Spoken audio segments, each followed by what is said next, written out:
1993 সালের পর প্রথম ত্রিপুরার ডুম্বুর জলবিদ্যুৎ প্রকল্পের বাঁধ খুলে দিছে ইন্ডিয়া, আর তার সাথে খুলে দিছে গজলডোবা বাঁধ।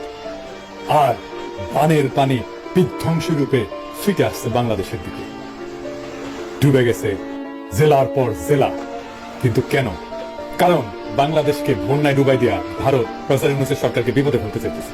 একই সাথে বাংলাদেশের ছাত্র জনতা দিল্লিদাসী হাসিনাকে জয় বাংলা করে দিছে, তার মানে ইন্ডিয়ারে আউট করে দিছে। এইটা সফল করায় ভারত তার প্রতিহিংসা চরিতার্থ করতেছে। ভারত আর হাসিনা আমাদের যে কোনো বৈধ লড়াইকে জঙ্গি জামাত ট্যাগ দিয়া ডিলেজিটিমাইজ করত।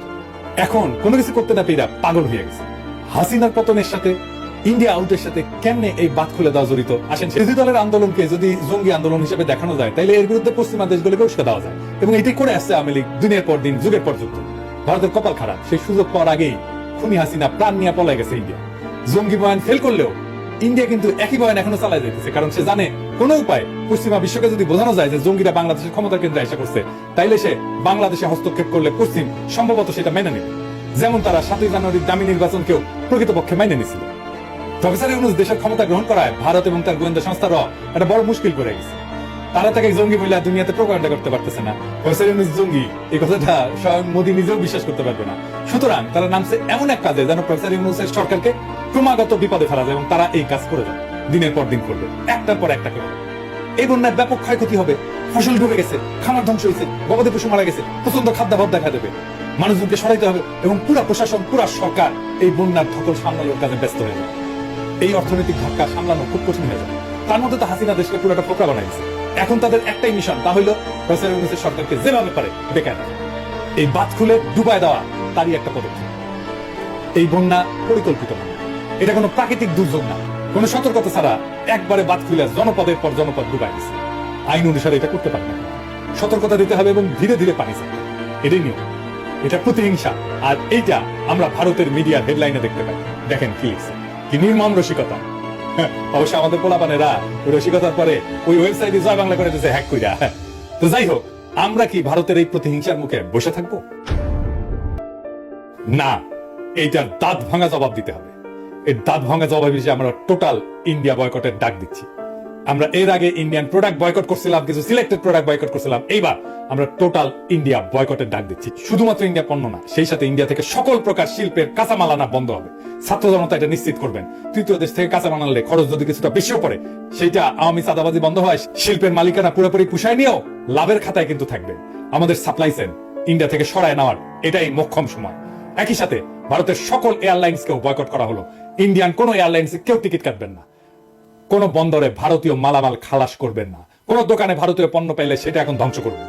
আমরা এর আগে বলছিলাম তুলে নিতে বলবেন, না রাখতে বলবেন, কিন্তু এখন বলতেছি এটা ধ্বংস করবেন। কোন ভারতীয় পণ্য বহন করবেন না, কোন পরিবহন যেন না পায় পণ্য নিয়ে আসার জন্য। ওরা ভিসা সেন্টার বন্ধ করে দিচ্ছে, খুব ভালো করছে। আর যেন না খোলে। ওরা মৈত্রী ট্রেনটাকে চালাইতে উৎসাহ পাইতেছে না, চালাইস না, আমরা খুব খুশি। না চালাইলে আমরা সবচেয়ে খুশি হব। সরকারকে আহ্বান জানাচ্ছি, ভারতের সাথে সকল চুক্তি উন্মুক্ত করেন, যা যা এখনই বাতিলযোগ্য সেগুলো বাতিল করেন। মোংলা পোর্ট দিয়ে দিচ্ছেন, ট্রানজিট দিচ্ছেন, সব বাতিল করেন।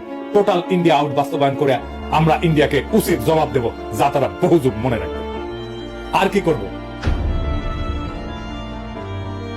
ইন্ডিয়া শুকনা মৌসুমে কখনোই চুক্তি মোতাবেক আমাদের পানি দেয় না, অথচ বর্ষার সময় আমাদের পানিতে ডুবায়। ভারতের এই জঘন্য খেলা বন্ধ করার এটাই সময়।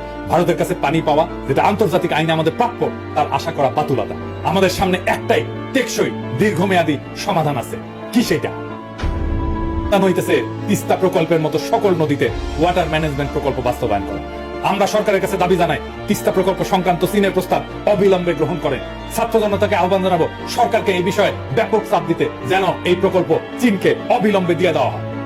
চীন প্রস্তুত আছে, চীন বারবার বলতেছে এই প্রকল্পে তারা বিনিয়োগ করতে আগ্রহী। এই প্রকল্প চীনকে দিয়ে দেন, ইন্ডিয়ার গালে 2 থাপ্পড় দেওয়া হবে আমরা যদি এই প্রকল্প চীনকে দিয়ে দিই। ফাইনালি ভারত বন্ধু আর ভারতকে কিছু আখেরি কথা বলতেছে, কান খুলা শুনে। অনেকে মনে করে ভারত বড় দেশ, আমাদের ঘিরা আছে, ঘুরে বাবা আমাদের খায়া ফেলবে। জি না, ভারত আমাদের ঘিরা নাই, আমরা ভারত দিয়ে বেষ্টিত। ভারত বরং চারিদিকে শত্রু রাষ্ট্র দিয়ে বেষ্টিত।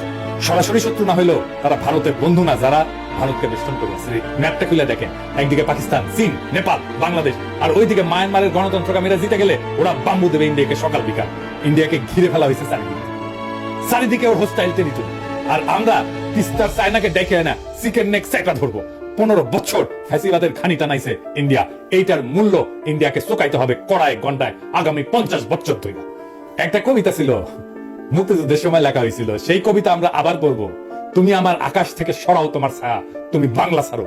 তুমি আমার বাতাস থেকে মোছো তোমার ধুলা, তুমি বাংলা ছাড়ো। তুমি আমার জলস্থলের মাদুর থেকে নামো, তুমি বাংলা ছাড়ো।